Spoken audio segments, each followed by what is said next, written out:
नमस्कार साथियों, मैं मिथिलेश कुमार आप सभी का YouTube के द कॉन्सेप्ट चैनल पर भरपूर स्वागत करता हूं। साथियों, सेशन पे लास्ट तक बने रहे, सेशन को लाइक करें, सब्सक्राइब करें, अपने दोस्तों के साथ शेयर करें, साथ ही अच्छा या बुरा कमेंट जरूर करें, जिससे कि मैं आप सभी के लिए इसी तरह का एग्जाम ओरिएंटेड वीडियो लाता रहूं। तो आज के सेशन में भारत के प्रमुख राष्ट्रीय उद्यान वन्य जीव अभयारण्य कौन कौन से है तथा इनका नाम क्या है और ये किस राज्य में स्थित है आदि से जुड़े हुए उन तमाम पॉइंट्स को भी कवर करेंगे जहां से एग्जाम में क्वेश्चन बनते हैं। तो चलिए सेशन की शुरुआत करते हैं। जैसा कि मैंने बताया कि आज के सेशन में भारत के प्रमुख राष्ट्रीय उद्यान और वन्य जीव अभयारण्य कौन कौन से हैं, इनके नाम क्या है तथा यह किस भारतीय राज्य में स्थित है। साथ ही हम भारत के मैप में राज्यों की स्थिति और उस राज्यों में स्थित आपको राष्ट्रीय उद्यान और वन्य जीव अभयारण्य को देखते हुए आगे बढ़ेंगे और क्लास की समाप्ति करेंगे। तो सबसे पहले मैं बता दूं कि आप लोग एक भारत का मैप बनाएंगे और भारत के मैप में राज्यों की लोकेशन को भी दर्शाएंगे और उस राज्य में कौन कौन से राष्ट्रीय उद्यान अभयारण्य है उसे भी लिखेंगे। और उसे लिखने के बाद आप जम्मू कश्मीर से प्रारंभ करेंगे और पश्चिमी भारतीय राज्यों को कवर करते हुए दक्षिण भारत के 2 राज्य केरल, तमिलनाडु, फिर आंध्र प्रदेश और पूर्वी तटीय राज्य होते हुए उत्तर पूर्वी भारत के ये 7 राज्य, फिर बिहार, उत्तर प्रदेश, छत्तीसगढ़ होते हुए ऐसे आपको हिमाचल प्रदेश पर आकर के समाप्त करना है। तो इस तरह से अगर आप याद करते हैं तो ये चीजें आसानी से याद हो जाएंगी। तो चलिए हम सेशन की शुरुआत करते हैं जम्मू कश्मीर से। तो देखते हैं कि जम्मू कश्मीर में कौन कौन से राष्ट्रीय उद्यान स्थित है और इनकी संख्या कितनी है। तो सबसे पहले मैं बता दूं कि जम्मू कश्मीर में आपको 4 राष्ट्रीय उद्यान है और इन चारों राष्ट्रीय के उद्यान के नाम हो जाते हैं किश्तवाड़ा राष्ट्रीय उद्यान, दाचीग्राम राष्ट्रीय उद्यान, हिमिस राष्ट्रीय उद्यान और किंदवाड़ा राष्ट्रीय उद्यान। यही वे 4 राष्ट्रीय उद्यान है जो आपको जम्मू कश्मीर राज्य में स्थित है और जिनके नाम हो जाते हैं आपको किश्तवाड़ा राष्ट्रीय उद्यान, दाचीग्राम राष्ट्रीय उद्यान, हिमिस राष्ट्रीय उद्यान और किंदवाड़ा राष्ट्रीय उद्यान। तो अगर आपको इन चारों में से एग्जाम में कहीं दिख जाए तो आप आसानी से इसके उत्तर देने की स्थिति में रहेंगे। तो जम्मू कश्मीर हो गया। अब जम्मू कश्मीर से नीचे आता है पंजाब राज्य। तो पंजाब में देखते हैं कौन सा अभयारण्य स्थित है। तो पंजाब में मात्र एक ही वन्य जीव अभयारण्य स्थित है जिसका नाम है आपको अबोहर। तो अबोहर वन्य जीव अभयारण्य किस राज्य में स्थित है आपको, तो पंजाब राज्य में स्थित है। अब पंजाब से नीचे और राजस्थान से उत्तर और पूरब साइड में राज्य है जिसका नाम है हरियाणा। हरियाणा में भी मात्र एक ही पक्षी अभयारण्य है जिसका नाम है आपको सुल्तानपुर पक्षी अभयारण्य। तो सुल्तानपुर पक्षी अभयारण्य किस राज्य में स्थित हो जाता है, हरियाणा में। तो पंजाब में एक है, हरियाणा में एक है। तो पंजाब में स्थित अभयारण्य का नाम अबोहर है और हरियाणा में स्थित पक्षी अभयारण्य का नाम आपको सुल्तानपुर पक्षी अभयारण्य है। अब देखते हैं राजस्थान में कितने पक्षी अभयारण्य और आपको पक्षी विहार और अभयारण्य स्थित है। तो राजस्थान में एक पक्षी विहार है और 3 वन्य जीव अभयारण्य है। तो राजस्थान में स्थित पक्षी अभयारण्य का नाम हो जाता है आपको घाना पक्षी विहार और राजस्थान में स्थित 3 वन्य जीव अभयारण्य का नाम हो जाते हैं आपको सरिस्का वन्य जीव अभयारण्य, रणथंभौर वन्य जीव अभयारण्य और कुंभलगढ़ वन्य जीव अभयारण्य। ये 3 वन्य जीव अभयारण्य आपको राजस्थान में स्थित है और इन तीनों के नाम हो जाते हैं सरिस्का, रणथंभौर और कुंभलगढ़ राष्ट्रीय वन्य जीव अभयारण्य। तो कहाँ हो गया, राजस्थान में। और राजस्थान में स्थित पक्षी विहार का नाम हो जाता है आपको घाना। तो अभी तक हमने 2 पक्षी विहार के बारे में पढ़ा, एक सुल्तानपुर पक्षी अभयारण्य जो कि हरियाणा में है और दूसरा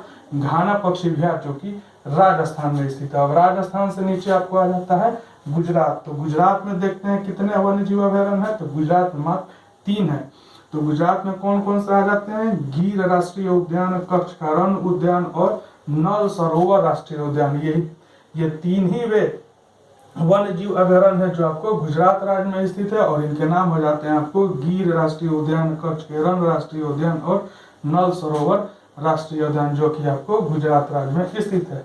अब गुजरात से पूरब और राजस्थान से नीचे आपको आ जाता है मध्य प्रदेश। तो मध्य प्रदेश में देखते हैं कितने राष्ट्रीय उद्यान है और कितने वन्य जीव अभयारण्य है। तो मध्य प्रदेश में आपको एक वन्य जीव अभयारण्य है जिसका नाम है कान्हा किसली वन्य जीव अभयारण्य। तो अगर आपसे कोई पूछे कि कान्हा किसली वन्य जीव अभयारण्य किस राज्य में स्थित है, तो मध्य प्रदेश राज्य में स्थित है। और राष्ट्रीय उद्यान आपको मध्य प्रदेश में 3 है जिनका नाम है पंचमढ़ी, बांधवगढ़, सतपुरा और पन्ना राष्ट्रीय उद्यान। तो कितने हो गए आपको राष्ट्रीय उद्यान, 4 हो जाते हैं। एक हो गया पंचमढ़ी, दूसरा हो गया बांधवगढ़, तीसरा हो गया सतपुड़ा और चौथा हो गया पन्ना राष्ट्रीय उद्यान।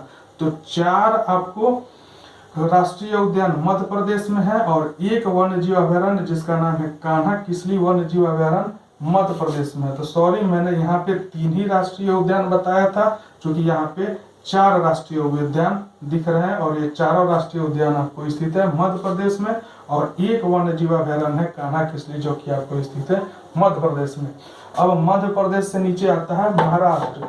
तो महाराष्ट्र में देखते हैं कौन कौन सा अभयारण्य स्थित है। तो महाराष्ट्र में आपको तंसा वन्य जीव अभयारण्य स्थित है, बोरीवली वन्य जीव अभयारण्य स्थित है, और सह्याद्री वन्य जीव अभयारण्य। ये 3 वन्य जीव अभयारण्य आपको महाराष्ट्र में स्थित है, जिनके नाम हो जाते हैं आपको तंसा वन्य जीव अभयारण्य, बोरीवली वन्य जीव अभयारण्य और सह्याद्री वन्य जीव अभयारण्य। इसे याद करने के लिए आप लोग बोरीवली नाम से परिचित होंगे कि बोरीवली एक स्थान है जो महाराष्ट्र में स्थित है, और सह्याद्री एक पठार है जो आपको महाराष्ट्र में स्थित है। तो ये 2 तो आप आसानी से याद कर लेंगे कि बोरीवली महाराष्ट्र और सह्याद्री महाराष्ट्र। बस आपको एक ध्यान रखना है, तंसा वन्य जीव अभयारण्य किस राज्य में स्थित है, तो महाराष्ट्र में। अब महाराष्ट्र और कर्नाटक के बीच ये जो छोटा सा क्षेत्र दिख रहा है, ये आपको गोवा राज्य है। तो गोवा में मात्र एक ही उद्यान है, और वो भी भगवान महावीर के नाम पर स्थित है।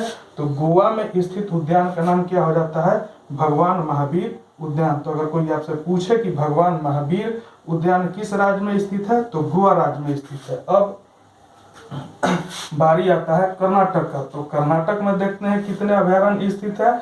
तो कर्नाटक में आपको 2 अभयारण्य स्थित है और 2 आपको राष्ट्रीय उद्यान स्थित है। कर्नाटक में स्थित 2 राष्ट्रीय उद्यान का नाम आपको हो जाता है नल सरोवर राष्ट्रीय उद्यान और बांदीपुर राष्ट्रीय उद्यान, जो कि आपको कर्नाटक में स्थित है। और आपको वन्य जीव अभयारण्य कितने हो जाते हैं, तुंगभद्रा वन्य जीव अभयारण्य, भद्रा वन्य जीव अभयारण्य और सोमेश्वर वन्य जीव अभयारण्य। तो आपको 2 राष्ट्रीय उद्यान हो गए, नल सरोवर और बांदीपुर आपको कर्नाटक राज्य में, और 3 वन्य जीव अभयारण्य जिनका नाम है तुंगभद्रा, भद्रा और सोमेश्वर, जो कि स्थित है आपको कर्नाटक में।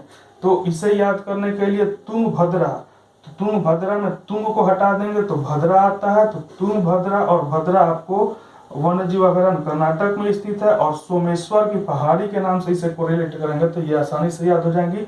तो सोमेश्वर अभयारण्य कहाँ स्थित है, आपको कर्नाटक में। और कर्नाटक में 2 राष्ट्रीय उद्यान है जिनका नाम है नल सरोवर और बांदीपुर, ये दोनों भी आपको कर्नाटक राज्य में स्थित है। अब बारी आती है केरल की। तो केरल में मात्र 2 ही राष्ट्रीय उद्यान है, एक पेरियार राष्ट्रीय उद्यान और दूसरा पराम्बिकुलम राष्ट्रीय उद्यान। चूंकि पेरियार आपको राष्ट्रीय उद्यान भी है, और केरल में स्थित एक नदी है जिसका नाम है पेरियार। तो आप लोग पेरियार नदी से वाकिफ होंगे। तो यहाँ से अगर ये कोरिलेट करेंगे तो पेरियार चूंकि नदी आपको केरल में है, तो पेरियार राष्ट्रीय उद्यान भी आपको हो जाता है केरल में। और पौर यहाँ भी है, तो पराम्बिकुलम राष्ट्रीय उद्यान भी आपको आ जाता है केरल में। अब आता है तमिलनाडु की बारी। तो तमिलनाडु में मात्र एक ही 2 आ जाता है आपको राष्ट्रीय उद्यान, एक आ जाता है मन्नार की खाड़ी और दूसरा आ जाता है इंद्रावती। तो मन्नार की खाड़ी और इंद्रावती राष्ट्रीय उद्यान आपको किस राज्य में आ गया, तमिलनाडु में। तो इसे ध्यान में रखेंगे कि तमिलनाडु में 2 ही है, मन्नार की खाड़ी और इंद्रावती। अब बारी आती है आंध्र प्रदेश की। तो आंध्र प्रदेश में आप सभी जान रहे होंगे कि नागार्जुन सागर राष्ट्रीय उद्यान आपको कहाँ स्थित है, किस राज्य में, तो आंध्र प्रदेश राज्य में स्थित है। अब आंध्र प्रदेश से ऊपर आपको आ जाता है उड़ीसा। तो उड़ीसा में देखते हैं कौन कौन से अभयारण्य स्थित है। तो उड़ीसा में आपको 4 अभयारण्य स्थित है। एक का नाम हो जाता है सिमलीपाल, दूसरे का नाम हो जाता है भीतरकनिका, तीसरे का नाम हो जाता है चिलिका और चौथे का नाम हो जाता है संतकोपियो अभयारण्य। तो चिलिका झील के बारे में आप लोग सुना होगा। तो चिलिका अभयारण्य भी है और झील भी है। तो चिलिका आपको आ गया कहाँ, उड़ीसा में। इसके अलावा आप लोग 3 पे ध्यान फोकस करेंगे। एक सिमलीपाल स से शुरू होता है और दूसरा भी स से शुरू होता है सतकोपियो। तो सिमलीपाल और सतकोपियो आपको हो गया उड़ीसा में, और आपको हो जाता है भीतरकनिका, तो ये भी आपको हो जाता है उड़ीसा में। तो इसमें कितना हो गया, सिमलीपाल, सतकोपियो, भीतरकनिका और चिलिका झील आपको हो गया उड़ीसा में। अब उड़ीसा से उत्तर पश्चिम साइड में एक राज्य स्थित है जिसका नाम है छत्तीसगढ़। तो छत्तीसगढ़ में मात्र 2 ही है, एक इंद्रावती और दूसरा अचारकर राष्ट्रीय उद्यान। तो आपसे अगर कोई पूछे कि इंद्रावती और अचारकर राष्ट्रीय उद्यान किस राज्य में स्थित है, तो आपको छत्तीसगढ़ में, चूंकि यहाँ भी एक इंद्रावती राष्ट्रीय उद्यान है। तो ऑप्शन में अगर छत्तीसगढ़ इंद्रावती में से कोई एक देगा तो आप आसानी से लगा देंगे, कंफ्यूज नहीं होंगे, क्योंकि छत्तीसगढ़ में भी स्थित राष्ट्रीय उद्यान एक है जिसका नाम है इंद्रावती, और तमिलनाडु में भी एक राष्ट्रीय उद्यान है जिसका नाम है इंद्रावती। तो कंफ्यूज नहीं करेंगे, दोनों अलग अलग राज्य में है। और बस आपको ध्यान केंद्रित करना है, अचारकर राष्ट्रीय उद्यान कहाँ है, तो अचारकर आपको हो जाता है छत्तीसगढ़ में, और मन्नार की खाड़ी भी आपको आ जाता है तमिलनाडु में। अब इसके अलावा अब देखते हैं वेस्ट बंगाल की बारी आती है। तो वेस्ट बंगाल में मात्र 2 ही राष्ट्रीय उद्यान है, एक का नाम है बुक्सा और दूसरे का नाम है सुंदरवन। तो चूंकि आप सभी लोग सुंदरवन के बारे में जानते होंगे कि सुंदरवन का डेल्टा आपको पश्चिम बंगाल में ही स्थित है, बस आप लोग इस पे फोकस करेंगे कि बुक्सा राष्ट्रीय उद्यान किस राज्य में स्थित है, तो पश्चिम बंगाल में स्थित है। अब पश्चिम बंगाल और बिहार के बीच में एक राज्य आता है झारखंड, जो बिहार के दक्षिणी हिस्से में पड़ता है। तो झारखंड में कौन सा आपको राष्ट्रीय उद्यान स्थित है, तो झारखंड में आपको डालमा राष्ट्रीय उद्यान स्थित है। तो डालमा राष्ट्रीय उद्यान के बारे में अगर कोई पूछे कि डालमा राष्ट्रीय उद्यान भारत के किस राज्य में स्थित है, तो जम्मू कश्मीर नहीं, सॉरी, झारखंड राज्य में स्थित है। अब देखिए, अब वेस्ट बंगाल से हम आगे बढ़ेंगे, असम की बारी आती है। असम से पहले हम देख लेते हैं मेघालय में कौन सा अभयारण्य स्थित है। तो मेघालय में मात्र 2 ही है, एक नोकरेक और एक नागर वाइलेम अभयारण्य। तो मेघालय में नोकरेक और नागर वाइलेम अभयारण्य, ये दोनों अभयारण्य आपको स्थित है मेघालय में। तो इसे याद करने के लिए आप लोग यहाँ से कोरिलेट करेंगे ना और यहाँ से ना, तो एक में आ जाता है नोकरेक और दूसरे में आ जाता है नागर वाइलेम। तो ये दोनों अभयारण्य कहाँ हो गए आपको, मेघालय में। तो मेघालय से नीचे आएंगे तो त्रिपुरा में एक को भी नहीं पढ़ना है, फिर मिजोरम में मात्र एक ही पढ़ना है और उसका नाम रहता है डालमा वन्यजीव अभयारण्य। तो डालमा वन्यजीव अभयारण्य किस राज्य में स्थित है, मिजोरम में। ये भी हो गया। तो मिजोरम में स्थित वन्यजीव अभयारण्य का क्या नाम हो गया, डालमा। अब मिजोरम से ऊपर बढ़ते हैं तो आ जाता है मणिपुर। तो मणिपुर में भी मात्र एक है जिसका नाम है कीबुल लामजाओ राष्ट्रीय उद्यान। तो कीबुल लामजाओ राष्ट्रीय उद्यान कौन सा, किस राज्य में स्थित है, तो मणिपुर में। अब मणिपुर से ऊपर एक राज्य है नागालैंड, नागालैंड में एक भी नहीं पढ़ना है। अरुणाचल प्रदेश में मात्र 2 है, एक का नाम है नाम दफा राष्ट्रीय उद्यान और दूसरा का नाम है पाखुई राष्ट्रीय उद्यान। तो पाखुई और नाम दफा राष्ट्रीय उद्यान आपको आ जाते हैं अरुणाचल प्रदेश में, ठीक है। अब यहाँ पे एक छोटा सा जो क्षेत्र दिख रहा है ये आपको हो जाता है सिक्किम राज्य। तो सिक्किम राज्य में मात्र एक ही है जिसका नाम है कंचनजंगा जैव मंडल आरक्षित क्षेत्र। इसे आप लोग एकदम ध्यान में रखेंगे, ये कई बार एग्जाम में पूछा हुआ है कि कंचनजंगा जैव मंडल आरक्षित क्षेत्र किस राज्य में स्थित है, सिक्किम में। हालांकि मैं आप सभी को बता दूं कि पश्चिम बंगाल से इधर जितने भी राज्य हैं, ये 7 सिस्टर स्टेट्स, फिर सिक्किम और वेस्ट बंगाल, इसमें जितने भी राष्ट्रीय उद्यान और वन्य जीव अभयारण्य हैं, ये तो एकदम आपको याद होना ही चाहिए, क्योंकि जब भी एग्जाम में क्वेश्चन बनते हैं आपको वेस्ट बंगाल और आपको ये 7 सिस्टर स्टेट में स्थित वन्य जीव अभयारण्य और राष्ट्रीय उद्यान से एकदम क्वेश्चन बनते हैं। तो ये वाले तो आप लोग एकदम ध्यान में रखेंगे। आइए एक बार फिर से मैं इसे रिकॉल करा देता हूँ। तो आपको सिक्किम में कौन सा जैव मंडल आरक्षित क्षेत्र स्थित है, कंचनजंगा। और अरुणाचल प्रदेश में आपको नामदफा और पाखुई राष्ट्रीय उद्यान स्थित है। तो नामदफा और पाखुई हो जाता है अरुणाचल प्रदेश में। नीचे बढ़ेंगे अरुणाचल प्रदेश से तो नागालैंड राज्य स्थित है, नागालैंड में एक भी नहीं है। मणिपुर में एक है जिसका नाम है कीबुल लामजाओ राष्ट्रीय उद्यान। फिर मणिपुर से नीचे बढ़ते हैं तो मिजोरम राज्य आता है, मिजोरम में मात्र एक है डालमा वन्य जीव अभयारण्य। फिर यहाँ पे त्रिपुरा में नहीं है, त्रिपुरा से मेघालय में जाते हैं तो मेघालय में 2 है, नोकरेक और नागर वाइलेम अभयारण्य। तो इसे छांटने के लिए आप लोग क्या करेंगे अच्छा, एक असम छूट रहा है, तो आइए देखते हैं असम में कौन कौन सा राष्ट्रीय उद्यान स्थित है। तो असम में आपको काजीरंगा, मानस, औरंगा और नमेरी राष्ट्रीय उद्यान, ये 4 राष्ट्रीय उद्यान आपको असम में स्थित है, जिनके नाम हो जाते हैं काजीरंगा। काजीरंगा से आप लोग सभी लोग वाकिफ होंगे, फिर मानस से भी वाकिफ होंगे। 2 नाम आपको अलग दिख रहा होगा, एक आपको औरंगा और दूसरा नमेरी। तो ये 2 नाम आप लोग एकदम ध्यान में रखेंगे, क्योंकि काजीरंगा और मानस से कई बार एग्जाम में क्वेश्चन पूछे जा चुके हैं। तो 2 से क्वेश्चन बनने की संभावना बनती है और इनके नाम हो जाते हैं औरंगा राष्ट्रीय उद्यान और नामेरी राष्ट्रीय उद्यान जो कि आपको असम राज्य में स्थित है। तो जो ये 7 सिस्टर स्टेट है, तो 7 सिस्टर स्टेट में मात्र 2 ऐसे स्टेट हैं जिनमें एक भी राष्ट्रीय उद्यान और वन्य जीव अभयारण्य नहीं है। तो वे 2 हो जाते हैं, एक नागालैंड और दूसरा हो जाता है त्रिपुरा। तो मात्र बच गए 5, 1 2 3 4 और 5।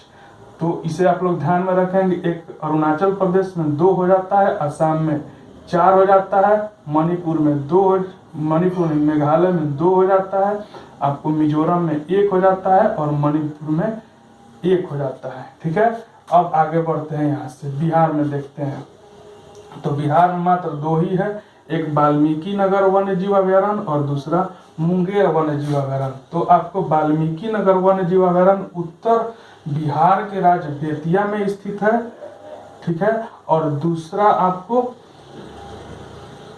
मुंगेर अभयारण्य आपको दक्षिण बिहार के जिले जिसका नाम है आपको मुंगेर, तो मुंगेर जिला में यह स्थित है। सॉरी, यहाँ पे मैंने राज्य बोल दिया। तो उत्तर बिहार के जिले आपको पश्चिमी चंपारण में स्थित है वाल्मीकि नगर, और दक्षिणी बिहार के जिले आपको मुंगेर में स्थित है मुंगेर अभयारण्य। अब उत्तर प्रदेश की बारी आती है, तो देखते हैं उत्तर प्रदेश में कौन कौन सा राष्ट्रीय उद्यान है। उत्तर प्रदेश में आपको दुधवा राष्ट्रीय उद्यान, चंद्रप्रभा राष्ट्रीय उद्यान, पीलीभीत राष्ट्रीय उद्यान, ये 3 राष्ट्रीय उद्यान आपको उत्तर प्रदेश में स्थित है, जिनके नाम हो जाते हैं दुधवा राष्ट्रीय उद्यान, चंद्रप्रभा राष्ट्रीय उद्यान, पीलीभीत राष्ट्रीय उद्यान। तो ये किस राज्य में स्थित है? आपको उत्तर प्रदेश में। अब बारी आती है छत्तीसगढ़ की। तो छत्तीसगढ़ में मात्र 3 ही है, और ये 3 में से आप लोग 2 जानते ही होंगे। जिम कॉर्बेट के बारे में सभी लोग जानते होंगे कि छत्तीसगढ़ में स्थित है, और राजा जी और नंदा देवी।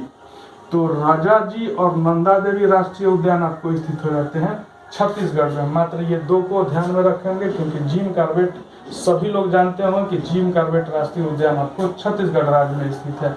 तो 2 कौन से हो जाते हैं? राजा जी और नंदा देवी राष्ट्रीय उद्यान, जो कि आपको छत्तीसगढ़ में स्थित है। अब बारी आती है हिमाचल प्रदेश की, और अंतिम राज्य है, और इस राज्य में मात्र आपको 4 राष्ट्रीय उद्यान है, जिनके नाम है शीत मरुस्थल उद्यान, रोहिला राष्ट्रीय उद्यान, कुगती राष्ट्रीय उद्यान और 3 राष्ट्रीय उद्यान। कौन कौन से? शीत मरुस्थल उद्यान, रोहिला राष्ट्रीय उद्यान, कुगती राष्ट्रीय उद्यान और पीन घाटी राष्ट्रीय उद्यान, जो कि ये चारों आपको स्थित है हिमाचल प्रदेश में। तो अगर आपसे पूछे कि कोई कि पीन राष्ट्रीय उद्यान किस राज्य में स्थित है, तो हिमाचल प्रदेश राज्य में स्थित है। कुगती राष्ट्रीय उद्यान किस राज्य में स्थित है, तो हिमाचल प्रदेश राज्य में स्थित है। और रोहिला किस राज्य में स्थित है, तो आपको हिमाचल प्रदेश राज्य में स्थित है। तो लगभग हमने एग्जाम के पॉइंट ऑफ व्यू से जितने भी राष्ट्रीय उद्यान और वन्य जीव अभयारण्य थे उसे हमने कवर किया। अब इसके अलावा 2-3 पॉइंट्स और है जिसे हम देखेंगे। तो पहला पॉइंट आपको यहाँ बनता है कि भारत का बर्डमैन किसे कहा जाता है, यानी भारत का वो व्यक्ति कौन है जिसे हम लोग बर्डमैन की संज्ञा से नवाजे हैं। तो उस व्यक्ति का नाम आ जाता है सलीम अली, यानी कि सलीम अली ही वह व्यक्ति है जिसे भारत का बर्डमैन की संज्ञा दी जाती है। और दूसरा आता है कि टाइगर मैन ऑफ इंडिया किसे कहते हैं, तो टाइगर मैन ऑफ इंडिया हम लोग कैलाश सांखल को कहते हैं, यानी कि कैलाश सांखल ही वह व्यक्ति है जिसे हम लोग टाइगर मैन ऑफ इंडिया की संज्ञा दे रखी है। इसके अलावा वहां पे हमने 2-3 पॉइंट और लिखा है। तो उसमें से पहला पॉइंट आता है कि भारत का सबसे ज्यादा राष्ट्रीय उद्यान किस राज्य में स्थित है, यानी ये 28 राज्यों में वह राज्य कौन सा है जिसमें सबसे ज्यादा राष्ट्रीय उद्यान स्थित है, तो उसका आंसर जाएगा आपको मध्य प्रदेश। और दूसरा यहाँ से क्वेश्चन बनता है कि भारत का सबसे बड़ा राष्ट्रीय उद्यान कौन सा है और किस राज्य में स्थित है, तो भारत का सबसे बड़ा राष्ट्रीय उद्यान हो जाता है आपको हिमीस, जो कि आपको स्थित है जम्मू कश्मीर में। तो हिमीस हो गया भारत का सबसे बड़ा राष्ट्रीय उद्यान, और यह हिमीस स्थित है आपको जम्मू कश्मीर में। और भारत का सबसे ज्यादा राष्ट्रीय उद्यान हो जाता है आपको यहाँ पे मध्य प्रदेश में। अब एक तीसरा पॉइंट यहाँ से बनता है कि भारत का प्रथम राष्ट्रीय उद्यान कौन सा है, उसका नाम क्या है और वह किस राज्य में स्थित है।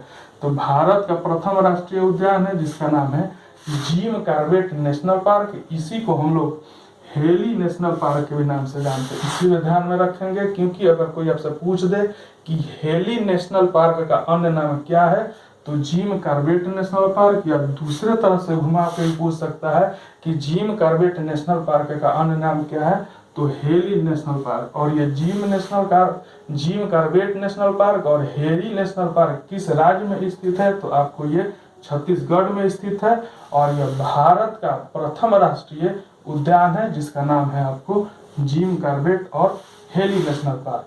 तो साथियों, आप लोग कॉपी में इसी तरह से पेन डाउन करेंगे। पहले आप लोग भारत का मैप बनाएंगे, मैप में राज्यों की स्थिति को दर्शाएंगे और उस राज्य में कौन से राष्ट्रीय उद्यान और कौन से अभयारण्य स्थित है उसे लिखेंगे। और लिखने के बाद 2-4 बार इसे पढ़ेंगे तो चीजें आसानी से याद हो जाएगी। और खास करके आप लोग ये दक्षिण नहीं, उत्तर पूर्व भारत के ये जो 7 राज्य हैं और इसके अलावा सिक्किम और वेस्ट बंगाल को भी इसमें जोड़ेंगे तो 7, 2, 9 राज्य ऐसे हैं जहां से एग्जाम में क्वेश्चंस एकदम बनते हैं।